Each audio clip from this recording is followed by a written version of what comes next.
The gavel slammed onto the bench, the sound so powerful it rattled the water pitchers, sending a shockwave through the courtroom. Gasps echoed across the room. At the witness stand, a tremor in their voice betrayed a truth too heavy to bear. The air felt thicker, charged with tension, as every eye fixed on the witness. In the back, a reporter froze, the pen hanging mid-air. A juror's knuckles whitened, gripping the armrest. The moment that would break the calm and shatter everything arrived. No one had expected this. The truth, unfiltered and raw. And with it came an uneasy silence, thick with anticipation. Outside, the world continued as normal, unaware of the seismic shift inside the courtroom. The case that was already impossible to predict had just become something else, something far worse. For the accused, it was no longer about the crime, but about surviving the trial of their life. The courtroom felt suffocating, the weight of the moment pressing down on every soul within. The witness' voice broke the silence, the room hanging on their every word. "I didn't want to say this, but I have to." Their words trembled, yet they spoke of something so catastrophic, it threatened to unravel everything. The prosecutor, usually poised, now stood frozen, unable to react. The defendant's eyes locked onto the witness, panic flashing across their face, yet they held back, not daring to interrupt. There was no going back now. The truth had been unleashed, and the delicate web of deception that had been woven around them was starting to unravel. The courtroom atmosphere had shifted. The balance of power had tilted in an instant. The defense attorney, composed and calculating, shifted in their seat, quietly strategizing their next move. Every lawyer present knew the stakes had just been raised. The fight no longer about who committed the crime, but about who could control the narrative.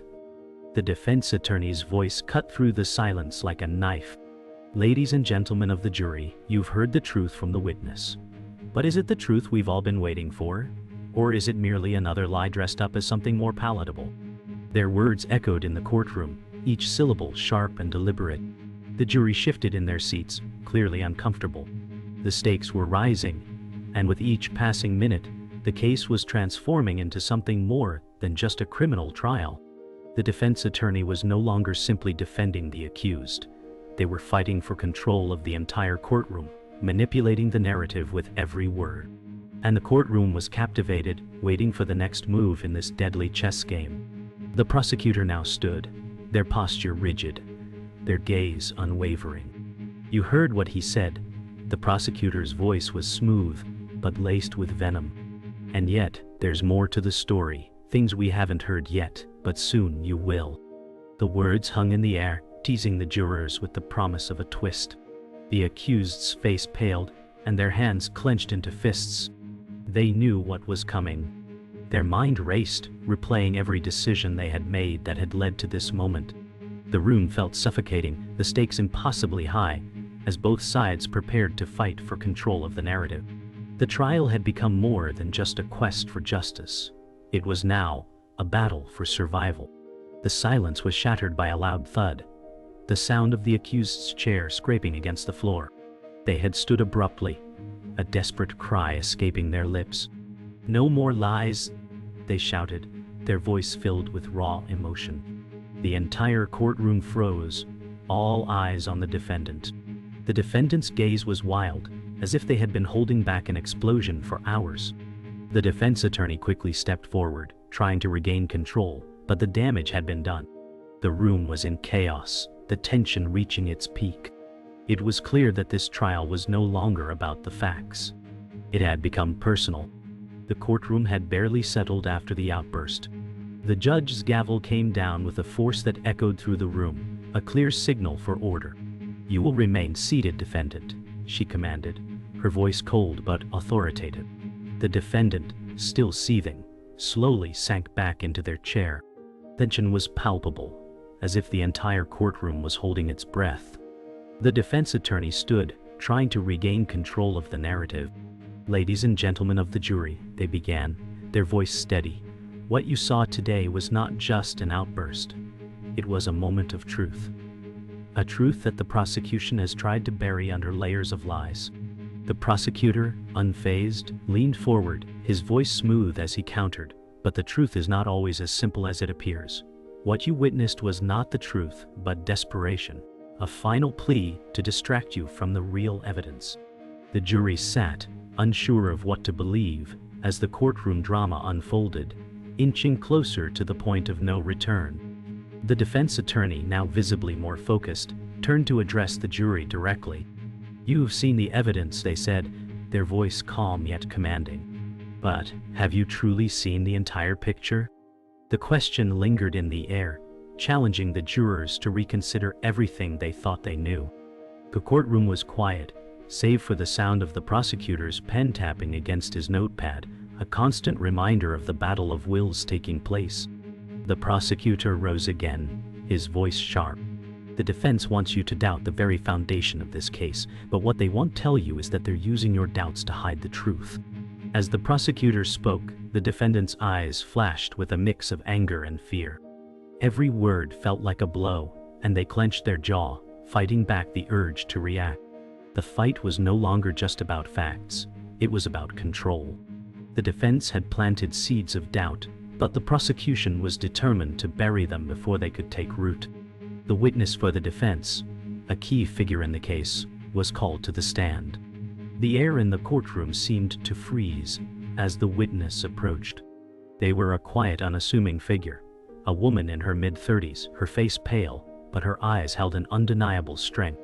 She looked at the jury with steady resolve, her voice trembling but clear. "I was there that night," she began, "and what you've been told is not the full truth. What I saw, what I know, has been kept hidden for a reason." The prosecutor quickly stood, objecting, but the judge overruled. The witness had broken the silence, and now she had the floor. The atmosphere in the courtroom shifted, a sense of anticipation building. The jury, captivated, leaned forward, as if waiting for the next revelation to break the case wide open. The prosecutor, never one to be rattled, sprang to his feet. "Your Honor, this is pure conjecture," he argued. "What this woman is saying is nothing more than a desperate attempt to shift the narrative." He turned to the jury, his tone dripping with disdain. "What she's offering is not evidence, it's a story, and stories don't belong in this courtroom." The defense attorney immediately countered, standing and pointing to the witness. "But her story," the defense said, "is the one that holds the key to understanding what really happened." The clash of words was like a storm raging in the room, and the jury, now thoroughly torn, had to choose between the starkly different versions of truth presented before them. The tension reached its peak. The judge banged the gavel, demanding silence.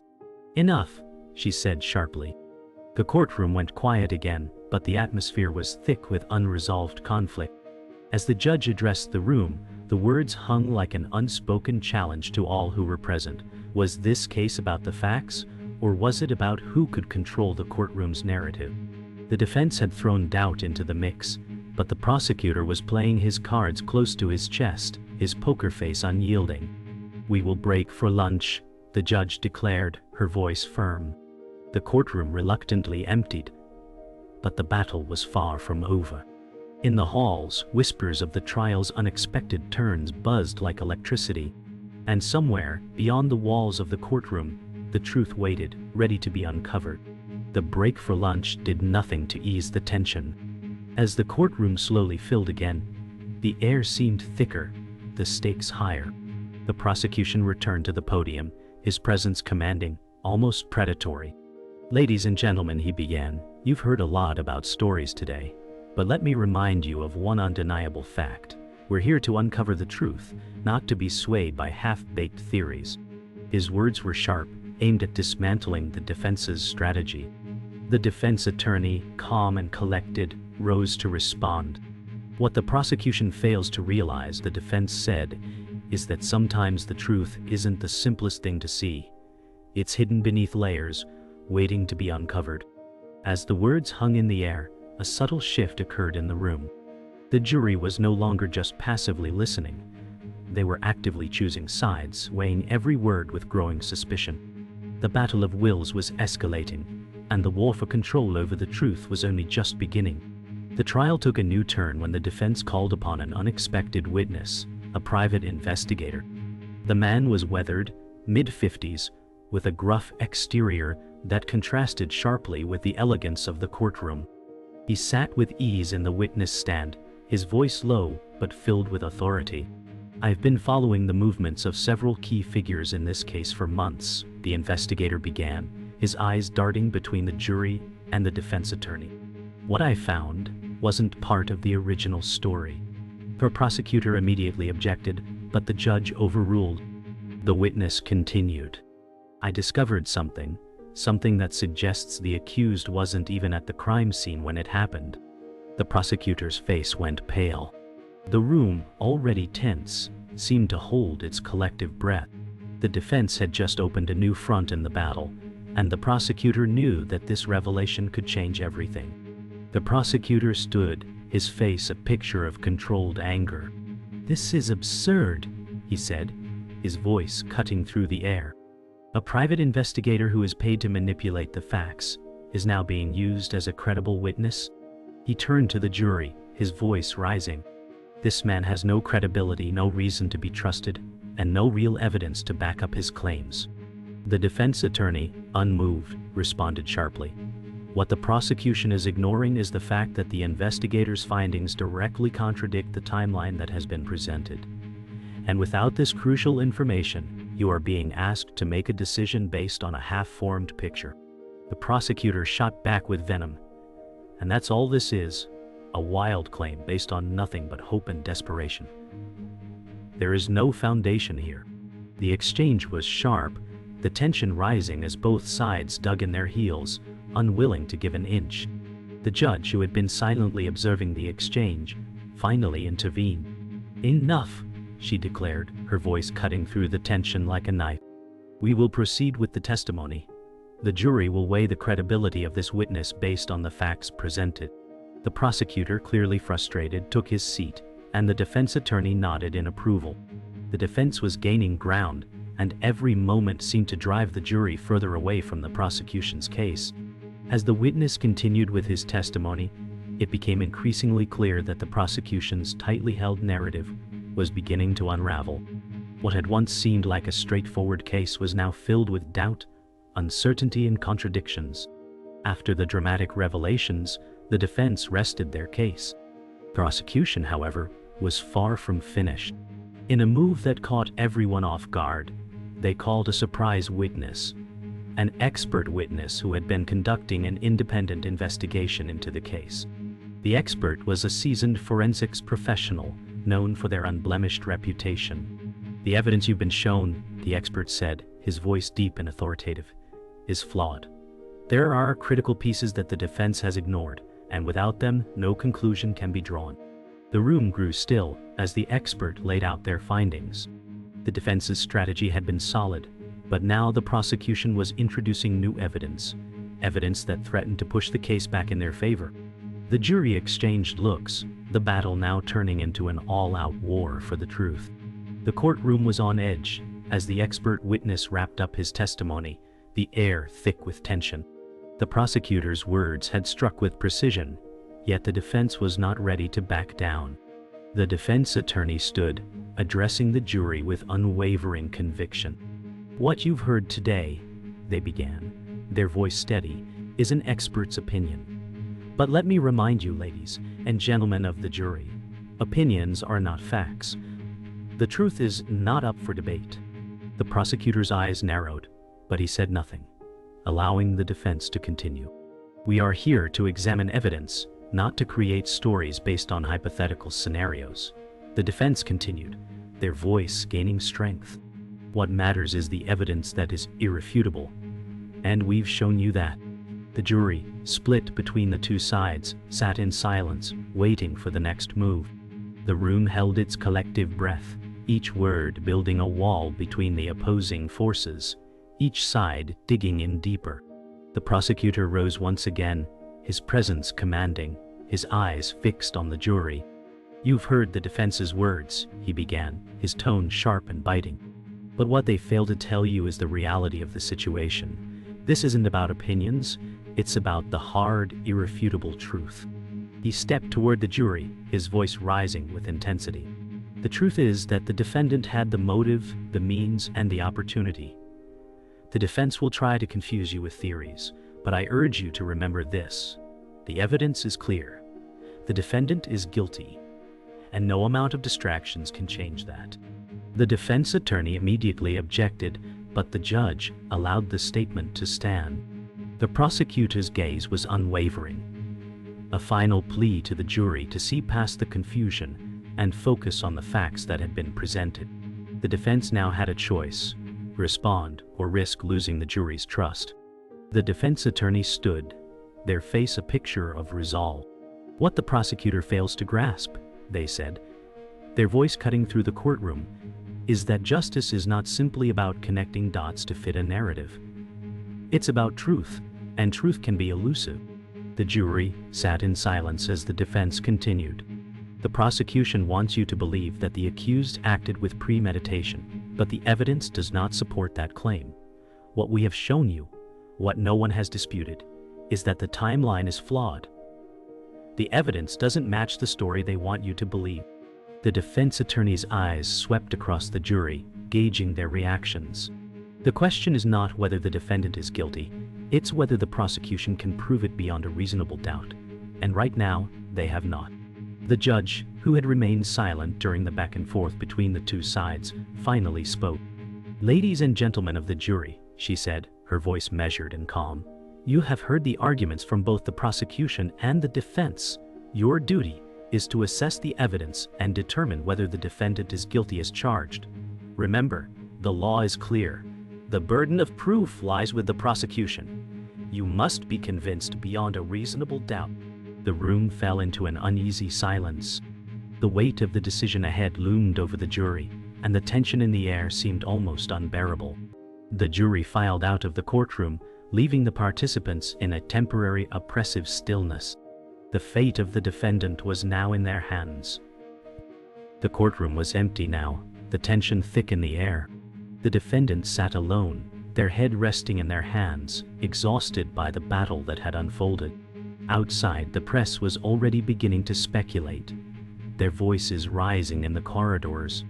The defense attorney walked over to the defendant, their voice soft but firm. "You've done everything you can," the defense said. "Now we wait.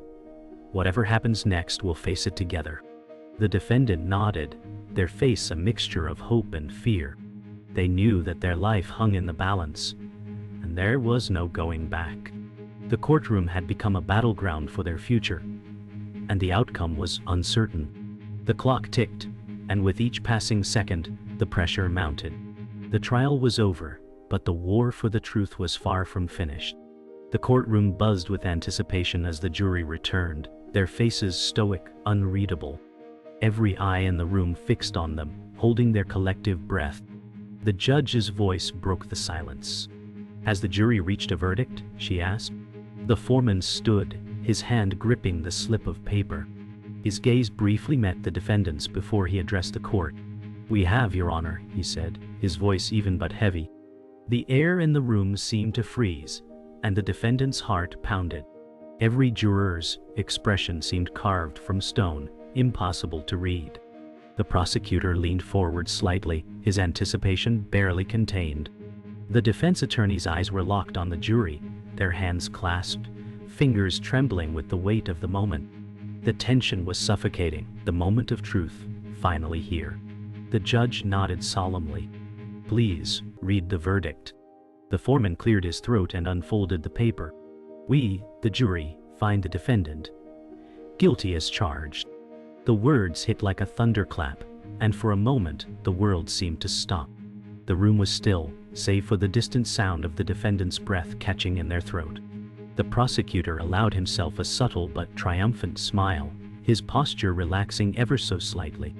The defense attorney's face hardened, their gaze fixed on the foreman with a quiet fury.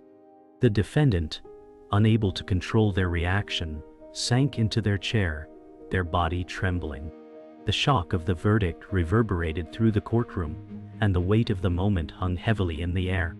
The defense attorney stood, ready to object, but the judge's gavel struck, silencing all arguments.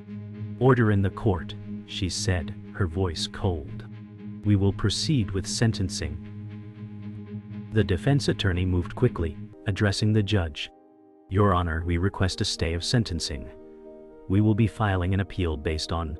The judge raised her hand, cutting him off. "Your request is noted," she said curtly. "However, the verdict stands. Sentencing will proceed as scheduled." The defense attorneys stepped back, their shoulders slumping with the weight of failure. The prosecutor, his composure intact, stood up and addressed the court. "The people of this state have been wronged, and justice has finally been served." His words were final, and the audience in the gallery seemed to nod in approval, some whispering amongst themselves, already sealing the defendant's fate in the court of public opinion. The defendant, now trembling uncontrollably, was led out of the courtroom, their future uncertain. The room emptied, the only sound the echoes of footsteps retreating down the cold hallway. As the defendant was escorted out of the courtroom, a reporter approached the defense attorney, their microphone extended. "How do you feel about the verdict?" the reporter asked, the question sharp, loaded. The defense attorney's gaze lingered for a moment on the empty chair where the defendant had sat. "We'll fight this," they said, their voice low but resolute. "This is far from over." The reporter pressed again, but the evidence was clear. "How will you refute it?" The defense attorney turned away, their mind racing. The case wasn't just about the law. It was about something deeper, something personal. "The fight's not over," the defense said again, more firmly this time. "We'll appeal, we'll keep fighting, because that's what justice demands." The press was already buzzing. Headlines flashing across television screens and newspapers. "Fallen icon convicted." Outside the courthouse, crowds had gathered, some cheering the conviction, others protesting. The streets were filled with conflicting opinions, but one thing was clear. The case had captivated the nation. As the defendant was driven away in a police car, their face barely visible through the tinted window, they couldn't help but wonder, is this really the end? The world outside had already moved on, but inside, they knew their fight had only just begun. In the distance, the courthouse loomed, its steps now standing as a symbol of both their downfall and their resolve. This was far from over. The war for truth would continue. The courtroom doors creaked open, and the defendant walked in for the sentencing hearing, their hands shackled, but their posture defiant. The room was charged with a palpable energy, a stark contrast to the silence that had gripped it only hours before. The prosecutor, standing tall, gave a subtle nod of approval, his eyes cold and unyielding. The defense attorney, however, was visibly on edge, every muscle in their body tense. The judge entered the room, her presence commanding silence. The defendant looked toward the bench, a mixture of fear and defiance in their eyes. "We are here today to determine your fate," the judge began, her voice grave. "The verdict is in. It's time to face the consequences." The weight of her words hung in the air, thick with finality. The prosecutor was ready to argue for the maximum sentence, but the defense attorney was preparing for their last stand, a final plea for mercy. The defense attorney stood, taking a deep breath before speaking. "Your Honor," they began, their voice unwavering despite the pressure mounting, "the defendant stands before you not as a criminal, but as a person who has been wronged, who has been forced into a situation where survival took precedence over morality." The prosecutor immediately objected, his voice cutting through the air. "Your Honor, this is an attempt to rewrite history. The defendant was found guilty by a jury of their peers. There is no excuse for the crime they committed." The defense attorney did not back down. "This is not an excuse, it's context. A person is not their worst moment. There is more to their story than what was presented in this trial."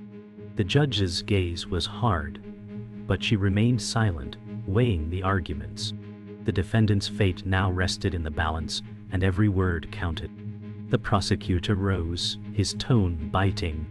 "There is no excuse for the crime committed, no justification that can erase the pain caused to the victim and their family. The defendant's actions were premeditated, and they deserve to be held accountable for that." The prosecutor paused, allowing the words to sink in. "Mercy is not owed to someone who has taken from others without remorse. The maximum sentence is what they deserve. The defense attorney, unfazed, responded sharply. But what is justice? They asked, their voice calm but firm. Justice is not simply about punishing the accused. It's about understanding the full story. We ask for a chance for rehabilitation, a chance for redemption. The room grew quieter as the prosecutor's words hung in the air, soon followed by the defense's counterpoint. The jury was no longer present, but the weight of their decision still loomed. The judge sat motionless, her eyes studying the defendant as she prepared to pass the sentence. "The court has heard the arguments from both sides," she said, her voice calm but unyielding. "And it is now my duty to decide the appropriate course of action. The law is clear, but it is also the responsibility of this court to ensure that justice is tempered with fairness." The defendant's breath caught in their throat as they waited for the judgment. "The verdict is guilty," the judge continued. "However, I am considering a lesser sentence due to mitigating circumstances. The sentence will be finalized after further deliberation." The room remained silent, but the undercurrent of uncertainty was thick. The defendant's fate had not yet been sealed, but the possibility of a reduced sentence hung in the air. The gavel struck, and the judge declared, "This court will reconvene in 1 week for sentencing." The room slowly began to empty, the tension lingering like smoke in the air. The defense attorney turned to the defendant, their voice low and reassuring. "This is not the end," they said. "We have a chance for a lesser sentence. We just need to keep fighting." The prosecutor stood with his colleagues, exchanging quiet words as they prepared for the next step in the process. Outside, the press waited, eager to capture every detail of the story. The world outside had already moved on, but for the defendant, this brief reprieve was all that stood between them and a lifetime behind bars. The waiting game was far from over. 1 week later, the courtroom was filled with anticipation. The defendant, now more composed, sat with their defense attorney, the final moments of the trial drawing near. The judge entered the room, and the gallery fell silent. "We are here for sentencing," she said, her voice steady and unwavering. "The defendant has been found guilty, but the court has taken mitigating factors into account. It is my decision to sentence the defendant to a reduced term of imprisonment." The defendant's breath caught in their throat, unsure of what to feel. Relief? Regret? The weight of the decision was still too much to process. "You will serve 10 years, the judge continued, with the possibility of parole after 5. The room remained silent as the judge's words echoed in the space. The fight was over, but the consequences would last a lifetime. As the gavel struck one final time, the courtroom began to empty. The defendant was led away, their shoulders slumped, their fate sealed. Outside, the press was already reporting the outcome. But for the defendant, it felt like the end of a long, painful journey. The defense attorney stood for a moment, their gaze following the defendant out of the room. "We did what we could," they whispered to themselves. But the victory felt hollow. The truth had been buried beneath layers of strategy, and no amount of appeal would change what had happened. "It's not justice," they muttered, "but it's what we have." The courtroom doors closed behind them, the story now in the hands of the world outside. The defendant, now in the back of a police car, stared out the window as the city passed by, fading into the distance. The journey ahead would be long, and the future uncertain. The trial was over, but the scars would remain. They'd been reduced to a sentence, but they hadn't been broken. Not yet. The world outside had already moved on, but they still had a chance to prove themselves, to rebuild, to fight. And that fight, no matter how distant, was far from finished. The defense attorney stood alone in their office, staring at a pile of files and evidence. The trial was done, but the weight of the case was far from lifted. Justice, they muttered under their breath, was never truly served. They knew that the fight had only shifted elsewhere, into the courtroom of public opinion, into the pages of newspapers. The defendant was far from free. As the defense attorney looked at the clock ticking away, they understood. No case could ever truly be closed. The fight for redemption, for truth, would continue beyond the courtroom. The final scene unfolds with the sound of a clock ticking. The story had come to an end, but the consequences would ripple out, affecting not just the defendant, but everyone who had been involved. The courthouse doors swung shut with a heavy final thud. The battle for justice had concluded, but the fight for truth was far from over. As the gavel fell, one last question lingered in the air. Was justice truly served?